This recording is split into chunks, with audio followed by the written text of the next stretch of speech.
আগের দিন আপনাদের দেখিয়েছি পুরুলিয়াতে কোথায় থাকবেন। আজকে কিন্তু আমি আপনাদের রুম দেখাবো যেখানে 2 রাত আপনাকে কাটাতে হবে।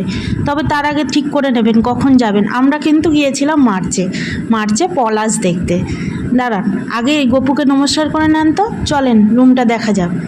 এটি একটি এসি রুম, যার ভাড়া 700 টাকা। এসি তো রয়েছে, এর সাথে টিভি রয়েছে, সাথে একটি ছোট্ট টেবিলও রয়েছে, 2টো সোফা রয়েছে, একটি আলমারি, আর পাশেই ছিল বেসিন। বাথরুম পরিষ্কার পরিচ্ছন্ন, তবে অনেক দিনের পুরনো তো তাই জলের দাগ আছে। গিজার আছে। যা 700 টাকা, এর থেকে কি বেশি চান বলেন? মোডেমা রাধে না পান্তার তত্ত্ব। জান তো, গুগল বাবার কাছ থেকে অ্যাড্রেসটা নিয়ে বুক করে ফেলেন। টাটা।